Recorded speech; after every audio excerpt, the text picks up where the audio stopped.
Morning, everyone. It's 9 o'clock. We'll go ahead and get started. Happy New Year to everyone in 2021. We're about a week in. Hope everyone's had a great first week of 2021, and we wish everyone a prosperous and safe New Year in 2021. Thank you again for joining us on BC Ag Today this morning, Thursday, January 7th, 2021. Our topic of discussion this morning is going to be a grain market update. This is a continuation of our crops conference editions for BC Ag Today. As many of you are aware, we typically have a presentation on grain market updates during our normal winter crops conferences. Unfortunately, those aren't able to be held in person this year due to the ongoing COVID-19 pandemic. So this information will be shared via this platform this morning. So if you are aware of anybody that typically likes to receive that information at our crops conferences, please make them aware and help spread the word of this meeting this morning to get that information. So we're pleased to be joined this morning by three folks that are going to help provide some of these updates for us and as well as answer some questions. We're joined by Mr. Robert Harper from the Virginia Farm Bureau Grains Division. We're also joined by John Bove, Assistant Professor in Agricultural Economics. And we're also joined by Ms. Olga Mesa, Assistant Professor from Agricultural Economics Department at Virginia Tech. So thank you all very much for being with us this morning and offering to share updates on this topic and answer some questions for producers. Just a few housekeeping comments before we get started this morning. If you do have questions for our presenters, if you could please enter those into the chat window, we'll address those questions at the end of the presentations. Also, if you have comments, you could enter those there as well, or just set those aside. And if you would, we'll cover all comments and questions at the end of the presentation. So we will unmute everyone, give you the ability to unmute yourselves at the end of the presentation to ask questions, but we have muted everyone to avoid background noise. So again, thank you all for being with us this morning. And Robert, if you'd like to go ahead and get started, we'll start with your presentation. Thank you for being with us. Yeah, good morning, Robbie. Good morning to everybody. It is a pleasure to be here with y'all and have a discussion with you and to talk about market. Always thankful to do that and thankful for any interaction with you all, and just, again, glad to be here today. It's been a very emotional time. I'm thinking back to a year ago this week when we were gathered together at the 5-County Crop Conference, and just thinking of that fellowship and that time together and thinking about the influences on the markets that were present at that time and how different those influences are today. It's really remarkable. And I think we've all used that word and had these emotional feelings a lot in the last year, and it's certainly in the area of futures markets and basis markets. And we definitely see that producers who make their livelihood by managing those emotions and making decisions on sales have really had a long go of it. You know, I always like to say at the beginning of the year is congratulations to everyone and all the work that you got done last year, all the decisions that had to be made, hundreds and hundreds and hundreds of them. The crop went in the ground, the crop got cared for, the crop got harvested, and it either got delivered or it got stored. It's just remarkable that that process happens, and even more remarkable that it happened last year. You know, I would pat everybody on the back if I was with you, and I could. When y'all went to the field last spring, we had more unknowns than you're normally used to, and it was amazing to me and others like myself, kind of on the outside looking in, that the producer just did what he or she normally does and went to the field and planted the crop and got it done. And we're also thankful for that. But again, congratulations for another job well done last year, and much encouragement to you for all the decisions that have to be made and everything that has to be done this year coming into 2021. Some of the emotions that we talk about a lot with grain and soybean marketing have really all come to a head this past year since we were together a year ago this week. We've been dazed, we've been confused, we've been excited about future or basis price direction. We felt a lot of regret. At the same time, all these things have been going on. And again, congratulations for staying disciplined and sticking with the marketing plan that you have through all those emotions. One of the things I would like to say to begin with is just let's stop for a second and take a look back at what has happened. A year ago this week, we were at multi-month highs on the futures board, and we were greatly anticipating January 15th when the United States and China were going to sign a phase one trade deal. And we were anticipating great things. You know, we had known that we had lost a lot of export demand basically the previous 3 years, and that was a function of a lot of things around trade, whether it was tariffs or any type of export or import tax, or whether it was the strength of the U.S. dollar that was impeding farm products from the U.S. really flowing like water around the world. So we were anticipating January the 15th.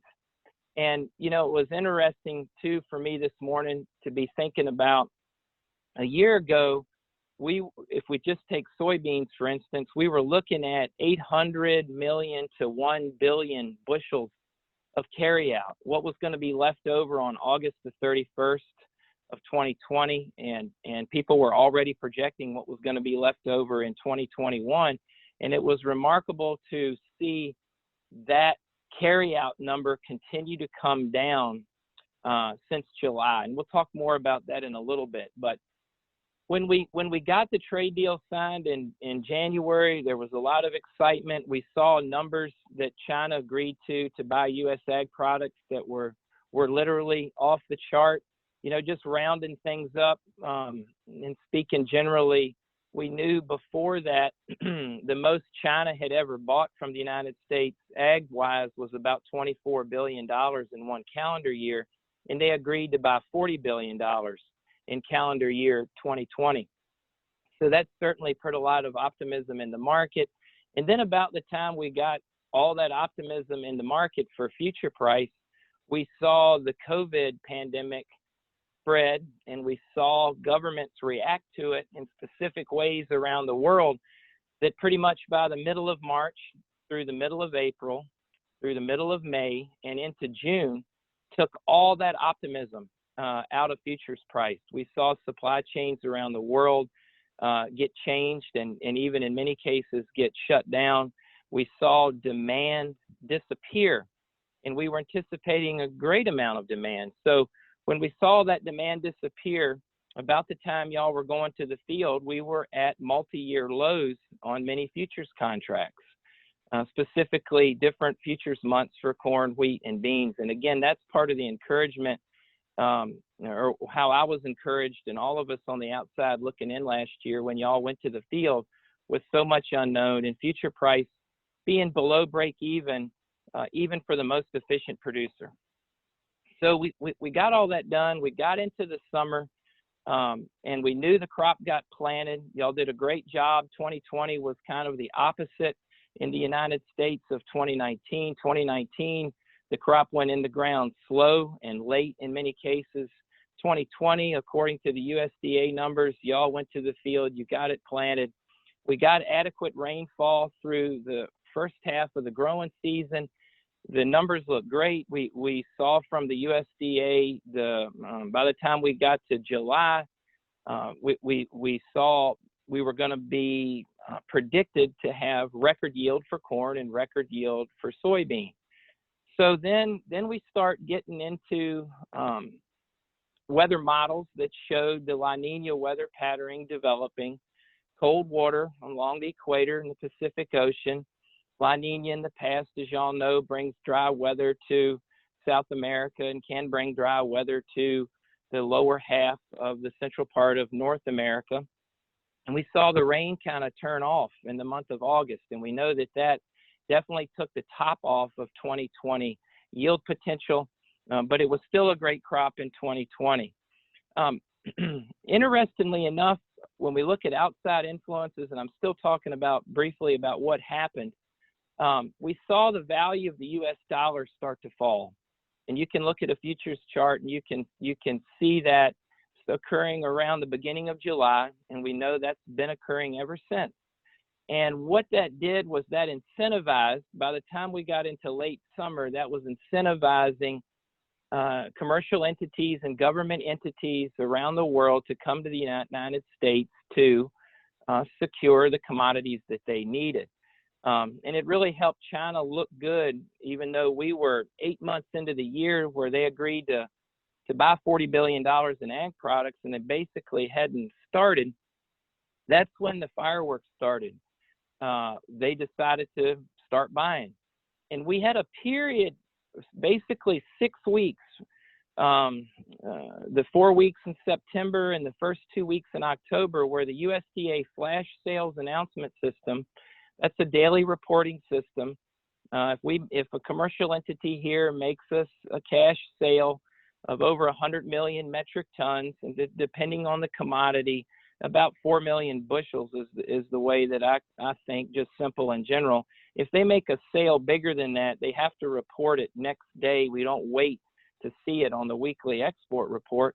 We started seeing China 1st of September through the middle of October on the USDA flash sales system every day. It became routine. And again, that was something else in 2020 that was unprecedented. So demand really picked up. And again, that was one of the contrasts of last year, that we lost all this demand. Futures price went to multi-year lows. And then starting in September, demand started coming back. And it was definitely a function of the value of the US dollar falling. And it was also a function of those folks really needed the kernels and the beans that y'all grew. We saw China working hard to get their hog herd rebuilt after multiple years of dealing with African swine fever that decimated their numbers. Some, you can read whatever you want, but and see different numbers, but I just keep in my mind, basically they lost half of their sows, and that's a lot of soybean meal and corn demand gone, and they built it back. They needed our corn, they needed our bean meal. So we're sitting around the 1st of October now of last fall. We've been rallying the market for about a month. And all of a sudden, to me, it was like observing that every end user said, wait a minute, the dollar's fallen. We don't know who the president is going to be. They started thinking prices could really go higher. We'd already had multiple stimulus programs that injected a lot of money into the economy. They're thinking inflation. And it's like every end user went out and said, I got to get coverage. I got to buy what I need for my feed mill, for my ethanol plant, whatever it might be, my soybean crush plant. I need to buy what I need for the next year. So they all went out, just like the consumer did back in March and April, and went to the grocery store and bought toilet paper and hoarded Vienna sausages and everything else. The end user went out and said, well, if I need 2 million tons of soybean meal to run my business next year, I'm going to go buy it.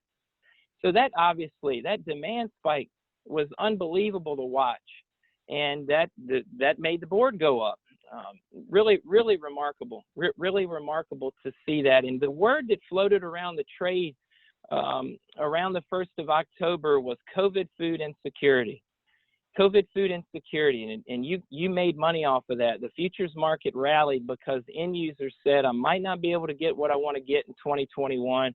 I better go out and get it. As COVID lingered on, as global governments, our domestic government here in the United States kept dealing with COVIDs, with lockdowns, that initiated another big move in the rally. Well, guess what else was going on then? Back to La Nina, it was dry as a bone in South America.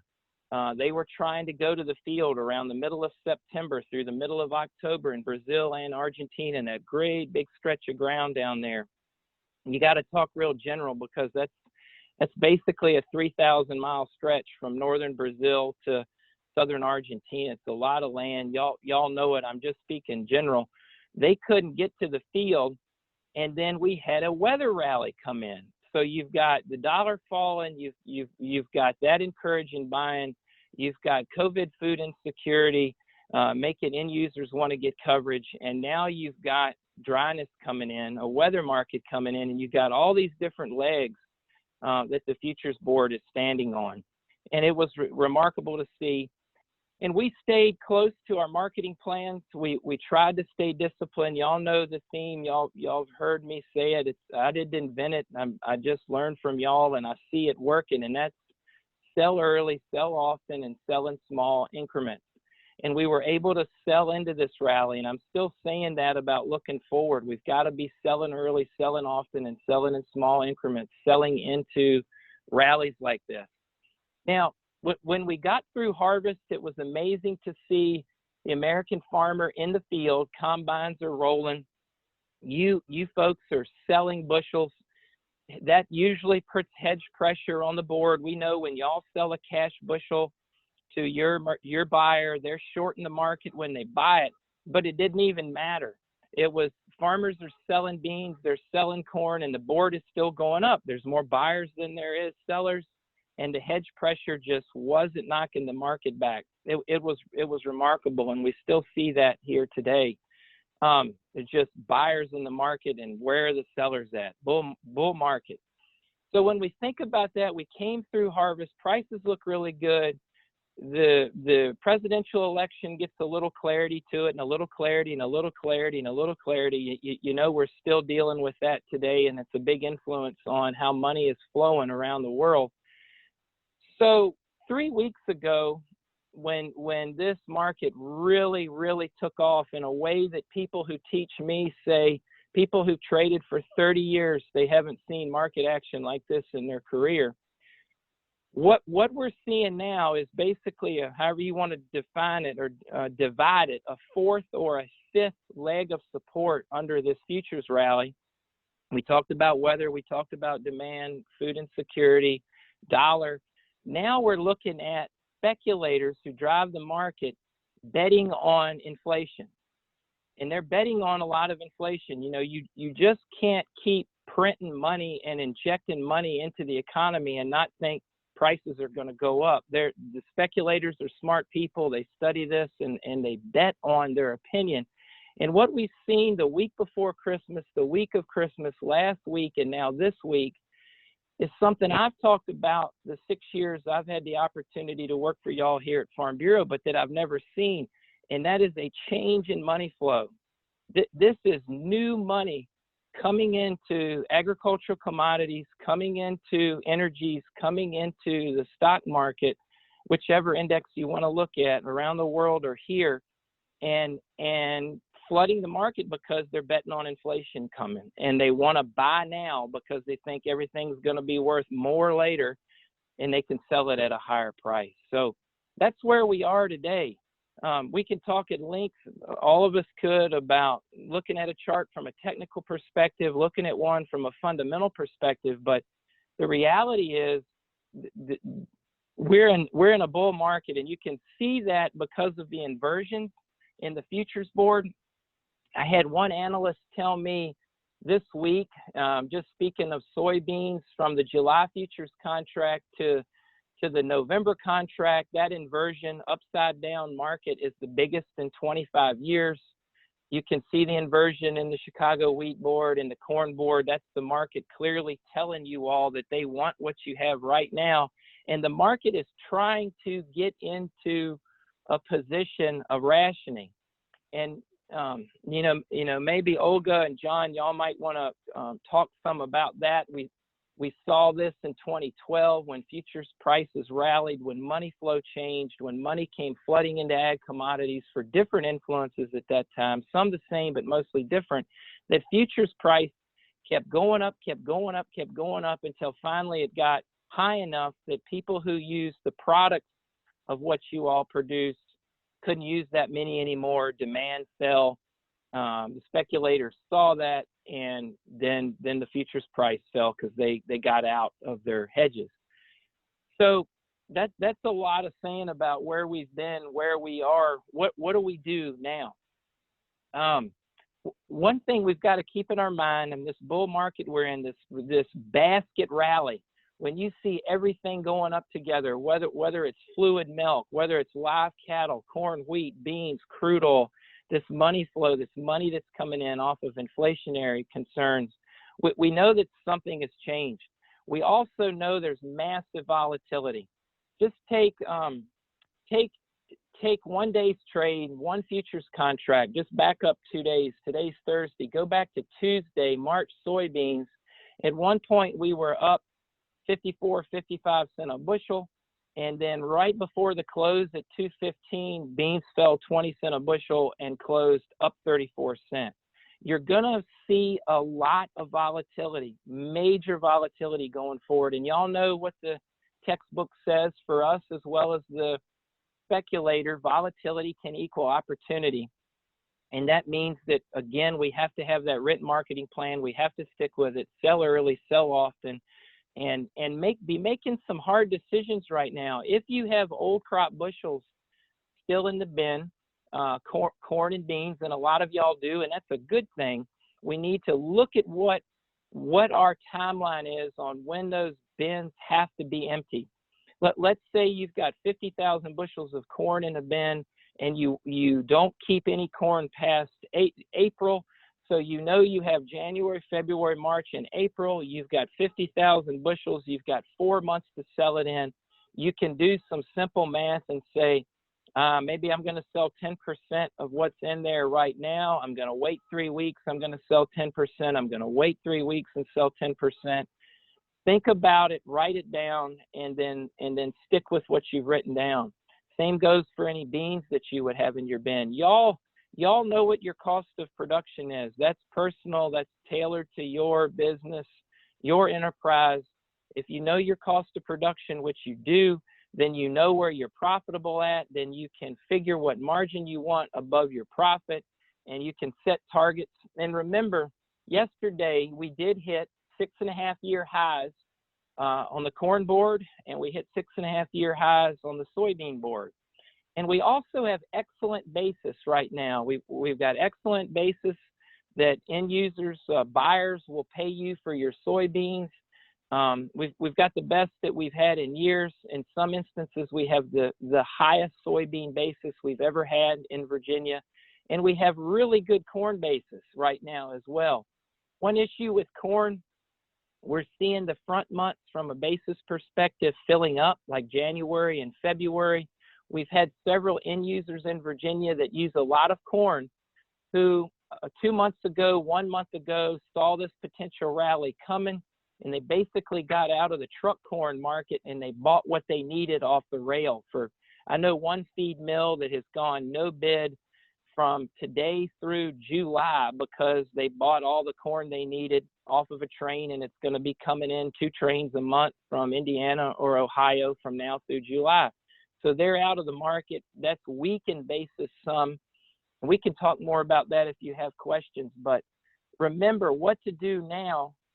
Volatility's coming from the futures perspective because of the bull market that we're in. Y'all know that. You're used to that. Make your decisions based on the plan that you've written down and feel good about the kind of margin that you're locking in right now above your cost of production when you're making those sales. And switching a gear, going from old crop marketing to new crop marketing, we have a big inversion in the futures board. I get that. That's what a bull market does. Y'all get that. But don't let that hinder you from making new crop sales. There's still a lot of margin on the table right now for you if you lock in cash forward contracts, corn for October delivery, soybeans for October delivery. And I think you can be rest assured as y'all are finalizing your crop plans, as you're making your final decisions on the seed that you haven't bought, and you're looking at all of your inputs. You know your input costs aren't going down this year. We know we got to get everything we can get when we sell what you grow. We need every quarter penny, every penny. And y'all, I appreciate how y'all pay attention to all of that and how you run your businesses.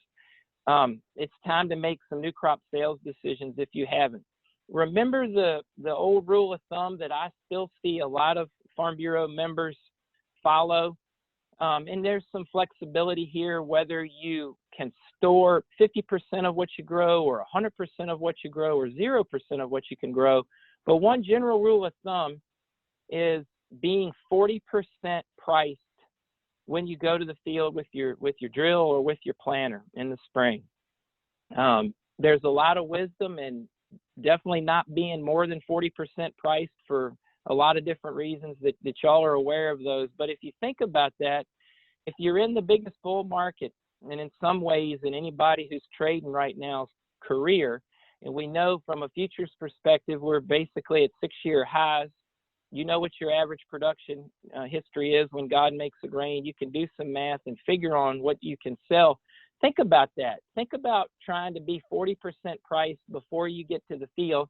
You still have 60% upside on your crop to sell in a futures rally after you get to the field and see what your crop, what the stand looks like, how it comes out of the ground, how it flowers, how it tassels, all that stuff that y'all are so good at paying attention to. But do that math. If you haven't, I'm giving an example. If you haven't sold any new crop beans, and you say, okay, well, 40% is too aggressive, but I'll be 25% priced when I go to the field in April to plant beans, then maybe what you want to do today is sell 10%. And then you can feel really good about all these decisions you're making and the checks that you're writing for all these input costs. A few things here in the short term. Remember, a few influences. I think you probably got, this is anecdotal. I got 4 minutes left. I'm going to talk a little faster. This is anecdotal, but we seem to get strikes in Argentina every year. The market builds those in, but we had the unions at the crush plant strike for 20 days. I think you got significant, maybe as much as 20 cents a bushel in the futures price on soybeans because of that. Right now, we know we have Argentina ports inspectors on strike. The farmers are talking about on strike going down there. Keep your eye on that. Last week when Argentina said we're not going to export any corn, one of the world's top corn exporters, Argentina says we're not exporting any corn until March.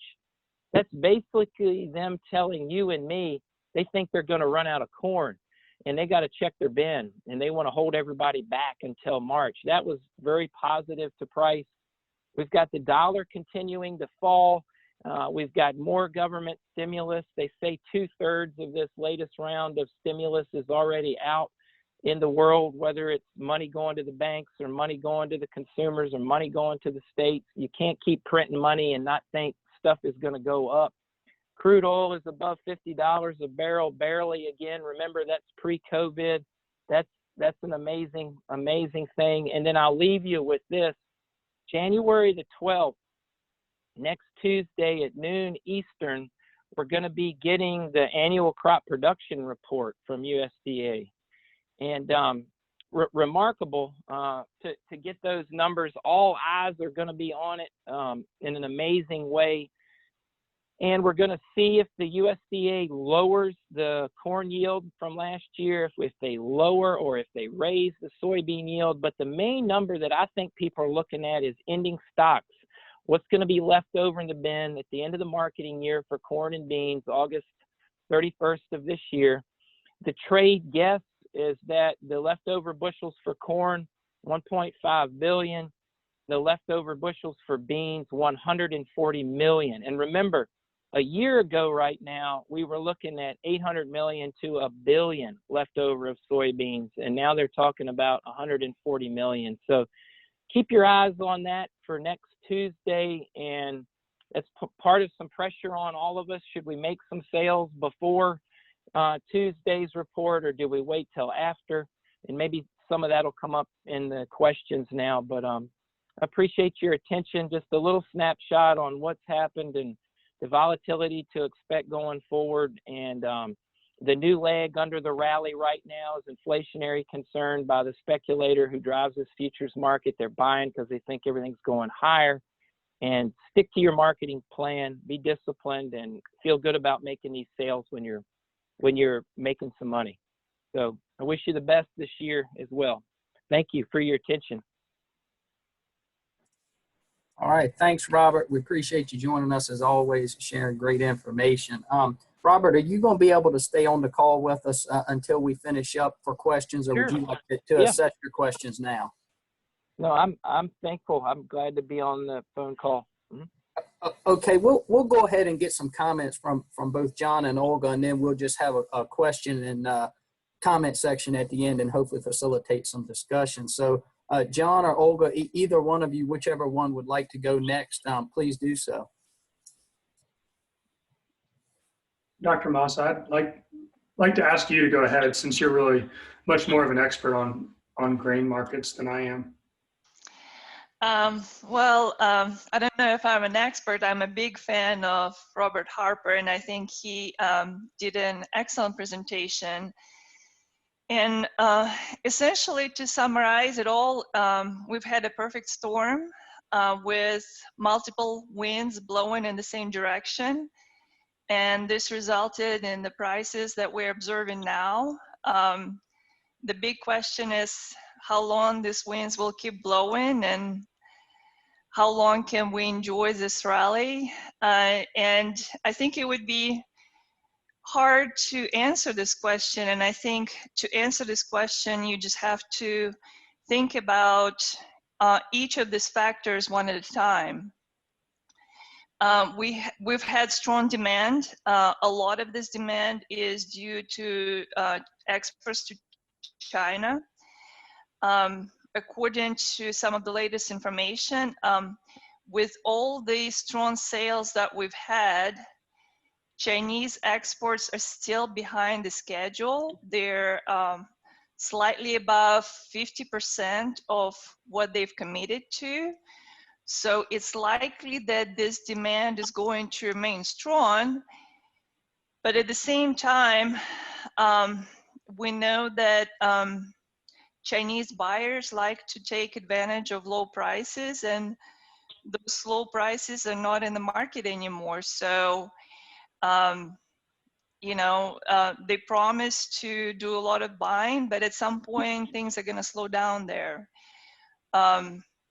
Another lag of this perfect storm is weather. We've had challenges in South America. Are they going to be able to turn things around? And when they do, you know, that is going to put downward pressure on prices as well as our own resources. If we're going to have another excellent crop next year, that is going to put a damper on prices and bring those ending stocks back up. So I think the rally is great. The rally is observable, but good things never last too long, right? Unfortunately. So I think we need to try to take advantage of these prices when they're in the market, because no one knows how long this will last. John? Well, yeah, so I agree with what the analysis you just gave, Olga. And I want to thank Robert for such an excellent overview of sort of what's been happening in the last 12 months. I definitely got some new perspectives on some of what's been happening. I mean, I agree with what Olga just said about, you know, thinking about how long these various drivers are gonna last, how long the winds are gonna keep blowing. I mean, I think to some extent we probably need to try to anticipate what's happening with the weather in Argentina and Brazil. If they start to get more rain, then maybe they will be able to rescue their production a little bit with the remainder of their summer, and that could start to signal the end of the rally. Let's see, do I have any other notes here? I mean, I guess too, we can't ignore the pandemic. We've been through a lot in the last 10 months here in the US. But we may, things may get worse, right? There's a new coronavirus variant that's apparently more contagious than variants that we've faced so far. By March, markets could potentially be in turmoil like they were last March. And I wouldn't think that would be good for grain prices. So yeah, I guess that's all I'd like to share for now. And I think all three of us would love to hear some questions from the audience. All right.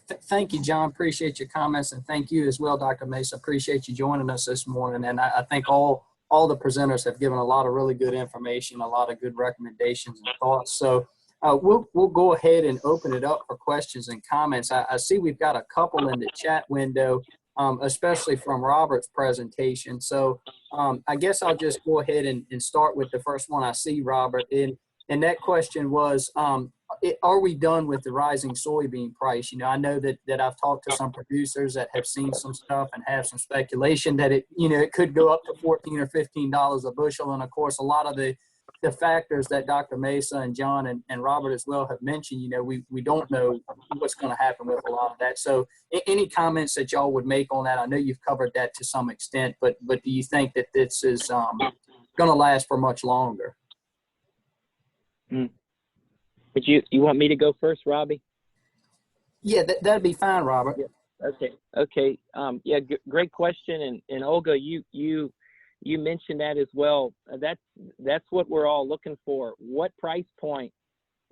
Just take the nearby futures contract. Where will it be when the funds decide to get out to sell the futures contract that they bought to put the profit in the bank? What's going to make a speculator want to short this market, want to sell? And right now, where we've been, especially for the last 3 weeks with this money flow change off of multiple factors, but the money flow change, I use the example of like moths being drawn to a light. The speculator, the managed money speculator has been in control of this rally, and it's going to be over when they say it's over. So what we're looking for is what influences will cause them to want to short the market and get out. And I'm glad to say that and because everybody I hear, everywhere I look, I'm glad to say that everybody's saying the same thing. We don't know. We have no idea when it'll stop and at what point. If we go back to 2012, some of y'all can teach me when we were in a similar type market.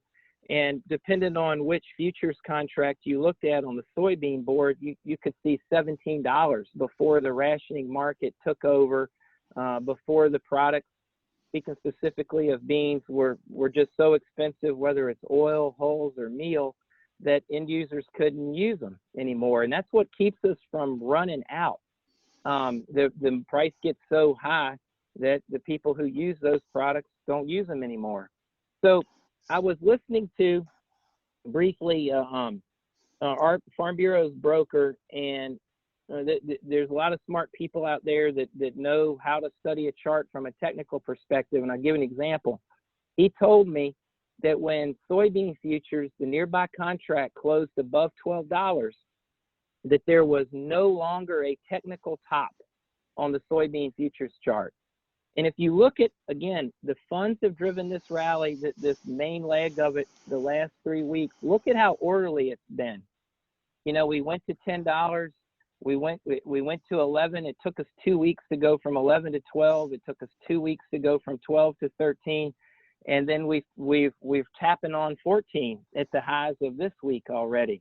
It's fast, it's orderly, and no way to know when whatever influence is going to come and shut it down and get the speculator to want to get out. So again, just sell early, sell often, and sell in small chunks, because that's the only way any of us can play this. I agree with Robert. I tend to look more on fundamentals, and I would keep my eyes on our sales to China and the weather in South America. And as long as those keep benefiting our prices, the rally should stay strong. As long as we keep selling to China at the paces that we've been selling at, you know, prices will stay strong. All right.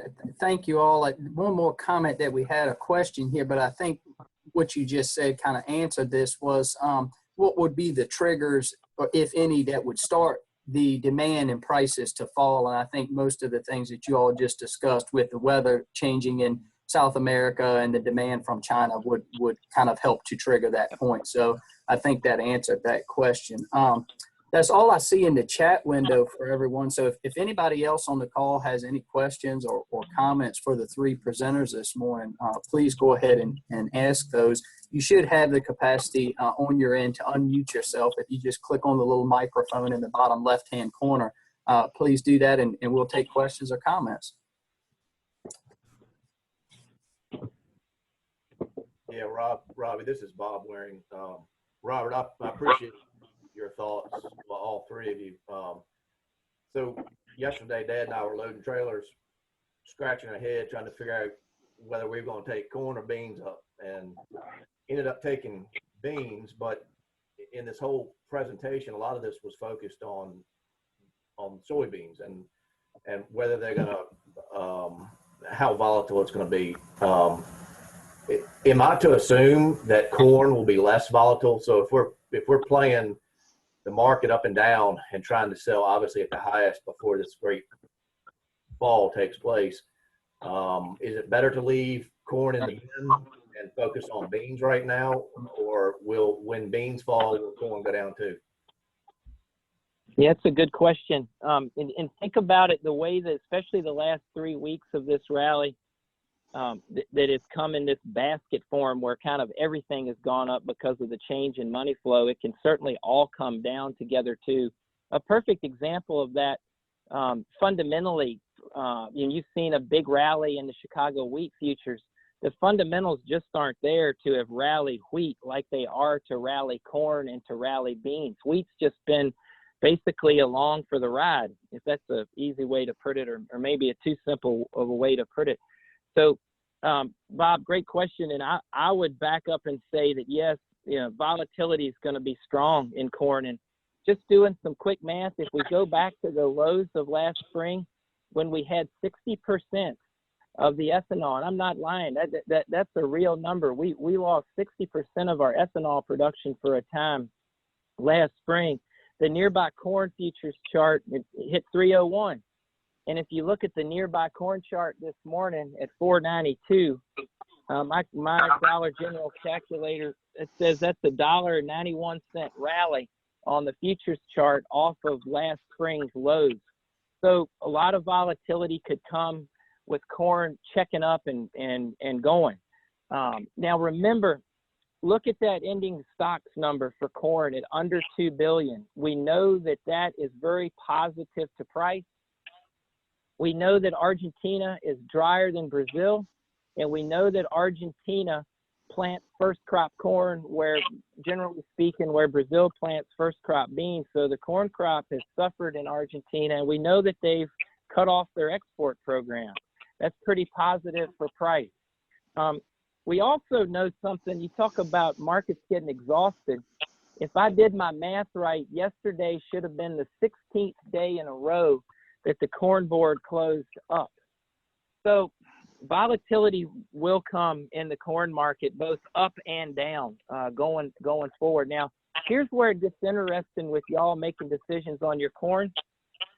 And it doesn't necessarily factor in futures. I want to talk about basis for a minute, because if you want to market corn right now in January, for instance, we have pretty limited options in our best market in Harrisonburg.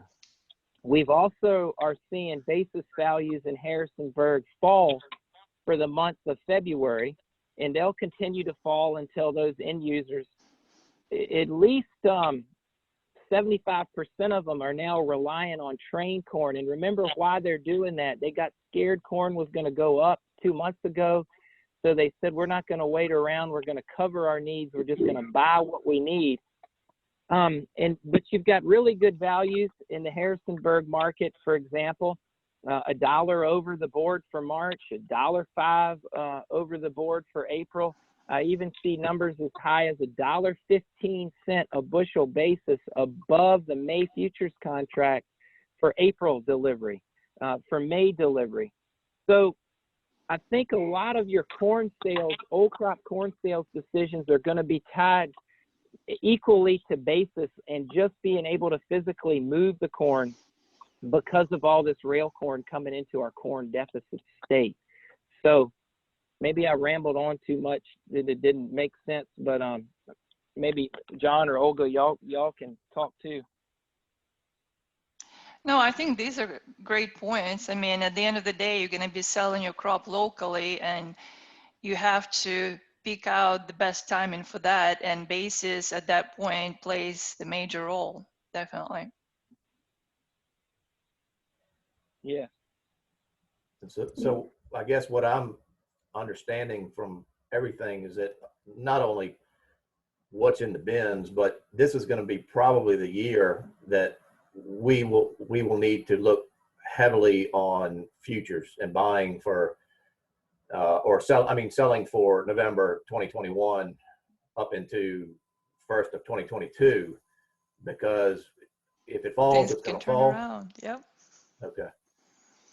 Yeah, I would definitely, when you look at the December futures contract, what your business would be moving corn off of this fall, I know there's a big inversion, but it's still at 439, and that's the best we've done in a long time.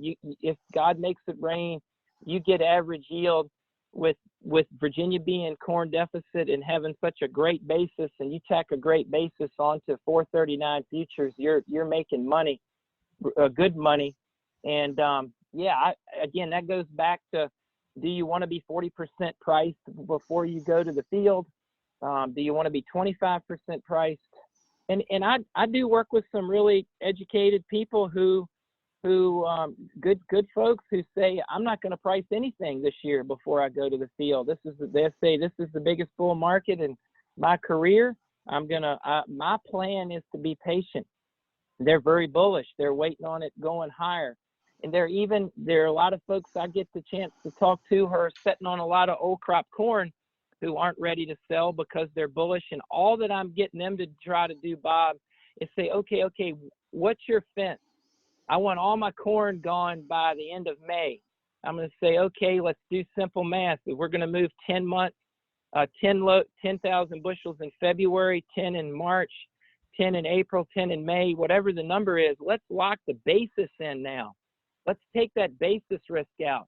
Let's figure out where our best basis to freight spread is. Say if you can get $1 over in Harrisonburg and you got to pay your truck 60 cents to go up there, $1 minus 60 cents a bushel in freight, that's a plus 40 basis to freight spread at your bin. If that's your best number, I want to take that basis risk out of the equation and commit the bushels to the destination, commit it for a delivery month, and lock the basis in, but leave the futures open. If you're optimistic the board is going to go higher, and do that basis contract, but don't let that impede you, because I can't tell you how many people have called here this week who want to move corn in January, and we can't because the destinations are full. Yeah. And we have to now wait to February, and that's tripped up some people on cash flow issues. And that's not to say what they did was wrong by any means, but it just, they got to be flexible, and they got to make a change, and they got to be able to wait till February. So lock that basis in on the corn. And I'll tell you something else really interesting in beans.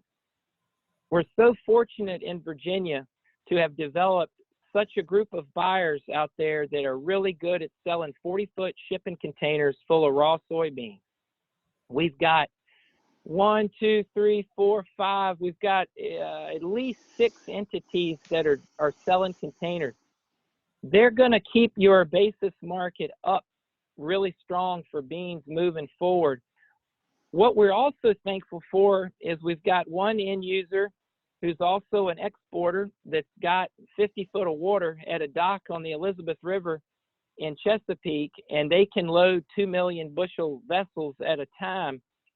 And it's interesting because we all know that once February comes, where does all of the world's business go for beans when we get to February, especially China, because they buy more than everybody else combined? It all goes to Brazil. So it's going to be interesting to see when we get to February how the container bean basis is going to look when maybe we don't have an end user that's loading a 2 million bushel vessel every day. So that would make me want to be a little bit even more aggressive if I had old crop soybeans and say I should price some of these now for January delivery. And that's what we've done with some of these folks who wanted to sell corn this month and they can't get their corn moved. We got an opportunity to drop back and move beans because we might see basis really change when we get to February if we lose some export demand. Yeah, it's a year like this that makes you scratch your head because typically, you know, we've got contracts that are higher than what you sell at when you carry at that moment. So if you have contracts for January delivery, typically, November delivery, typically you're selling less than the contracts would be. And now we're trying to get the corn and beans out of the bin so that we can get into some pricing now. You know, you're looking at $3 difference in what the contract was and what you can sell it at now. And it's like scratching your head like, man, come on. We thought we were doing good at $10 and 20-cent beans. And now they're pushing 14. So I'm with you, Bob. That's part of that. All those emotions we talked about earlier, the daze, the confused, the excitement, the regret, everything all at the same time. And what I always back, and you know this because we've talked about it, and you're speaking it, I can hear it. You whatever sale you've made, you've done it in small increments. You're glad the board is going up because what you have is worth more. You're bringing your average up. And all those decisions that we made when we sold beans at $9.50, at 10, at 10.50, at 11, 11.50, we made good decisions on those days with the information that we had that day.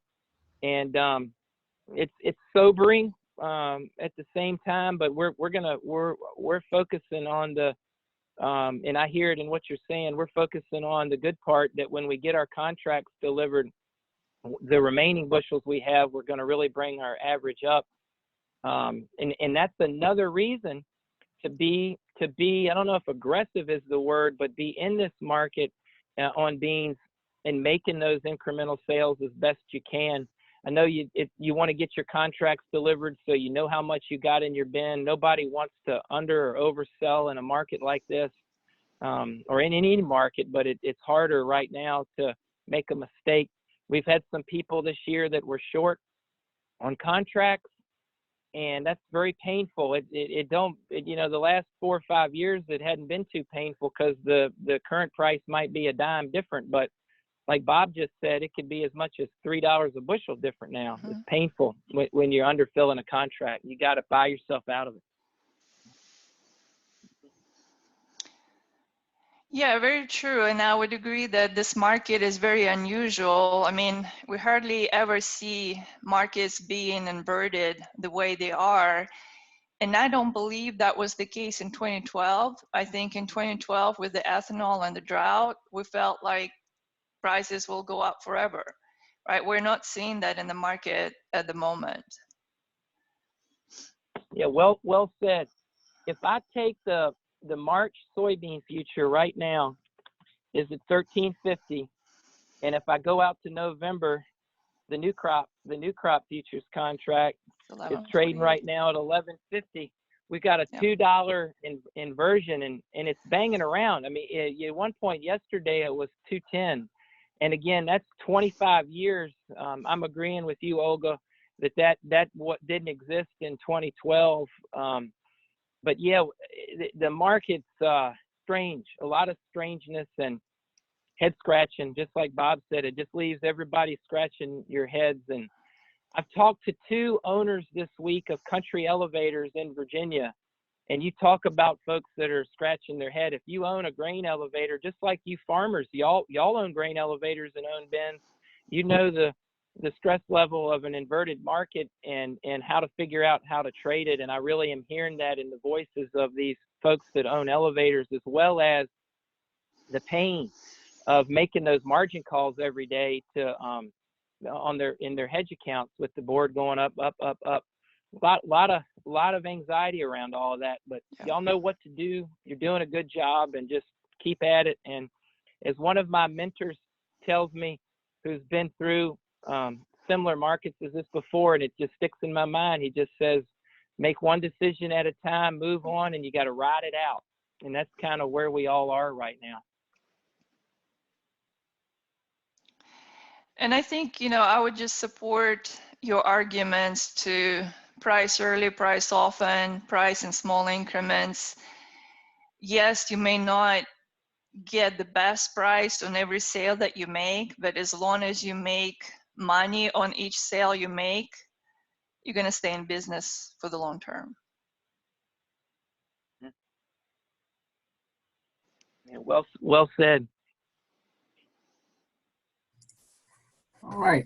Any other questions or comments for our presenters this morning? I don't see anything additional in the chat window at this time. So anybody else that has questions or comments before we finish up? If nobody else has a question, I'll ask, but I want to make sure that our listeners have a chance first.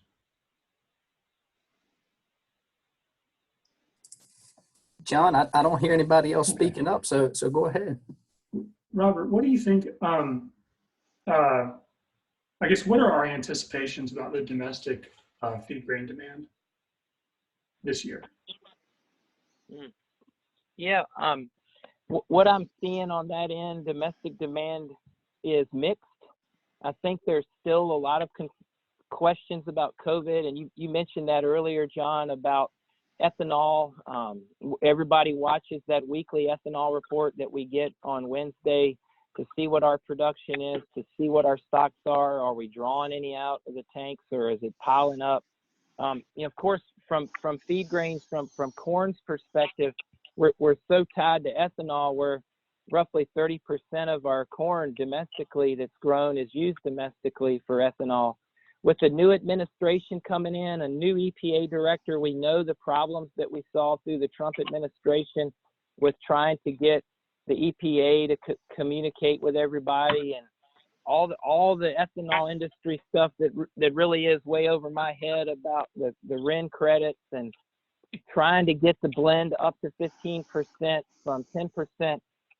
It's going to be a lot of issues going forward. When you look at a lot of issues going forward with ethanol, when you look at the cattle on feed report, when you look at the number of birds in the flock, the number of hogs in the herd, we've got excellent opportunity to use up a lot of feed grains that we grow to just flat out feed them. I think the real question going forward is going to be coming from the ethanol industry, and that's very much tied to $50 a barrel crude oil and not $100 a barrel crude oil, and it's tied to ethanol being worth more per gallon than gas, and that's tricky. I think I wish I could remember. I've seen 2 notices in the last week, and some of y'all might be able to speak to these companies, but 2 notices in the last week of Midwestern ethanol plants that have closed. And obviously that's going to happen, and that's what economics will do. But I think that's the question, John, going forward on our domestic demand is ethanol. And that makes sense to me. Thanks, Robert. Mm-hmm. And if I may just add, it's all tied to the price of gasoline, the price of crude oil, and as things recover after the pandemic, as that demand recovers, we should see demand for ethanol recover as well. Mm-hmm. Yeah, I hope so.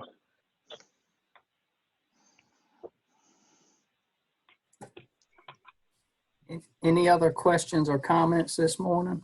All great information, good conversation. Robbie, this is Troy Johnson. Can you hear me? Yes, sir, Troy. Good morning. Good morning. Hey, just a quick question. Is there any thoughts of pricing out further than 21 going into 22? Would you be considering that or holding off? Yeah, good question. Troy, good morning. I think there are some opportunities on corn. It would be your 2021 corn that you could price for delivery like January 2022 through April, May. We do see some basis bids out that far for corn. I don't see any basis bids for soybeans out that far or for wheat. We could probably get a buyer to create or to give us one.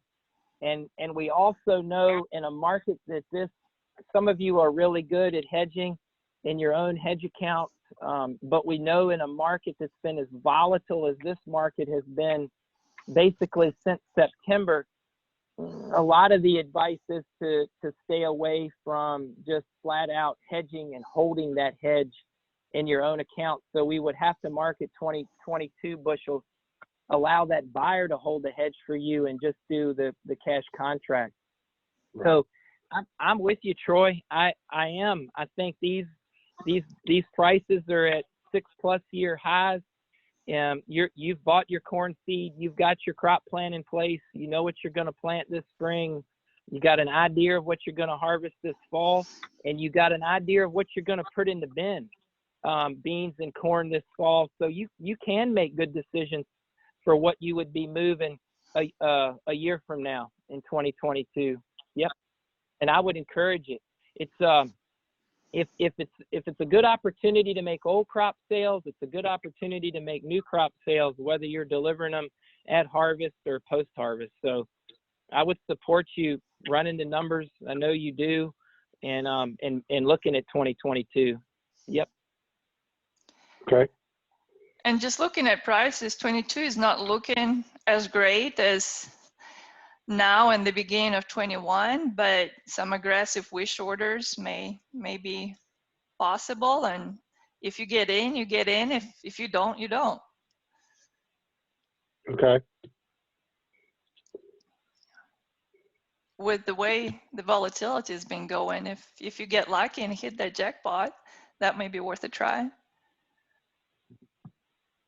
That's a great point, Olga, is working with your merchandiser, putting wish orders in, and allowing that, having something on the table, having something working. You might not quite be at your target you want, but keeping that relationship strong with the folks that you sell to, keeping that communication open and putting those wish orders in, that's a fantastic idea and be a great part of your plan. You know, one interesting thing I would say too, we know these futures trade for 17.5 hours a day, and what's been interesting the last 3 weeks as this money flow has changed, one of the things that's been interesting is all the intraday changes. And as much excitement, it's as much excitement in the overnight session as it is in the day session. And that's an example of a lot of things, but one of them is you've got global speculators in other parts of the world where it's daytime at their desk. You just got a lot more volume, a lot more activity. And that's what, Olga, you're speaking to. If you don't have that wish order in, and you know, corn hit 502 Sunday night at 2 a.m. on the nearby contract, and by the time we all woke up when the sun came up, if you didn't have that wish order in, you missed it on that go round. Yeah. Some other things that are going on overnight is that we have some of our former students working as market makers in Chicago. And what they're doing is they're breaking up large orders from large agribusiness companies. And that's when they're putting them in the overnight session. Yeah. Mm-hmm. Interesting. Yeah.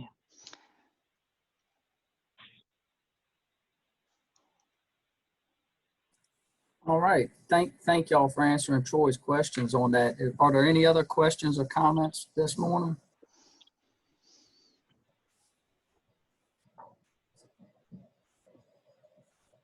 Well, I don't hear anything additionally. I don't see any more questions or comments in the chat. So we are just past 10 o'clock. So we'll go ahead and conclude for this morning.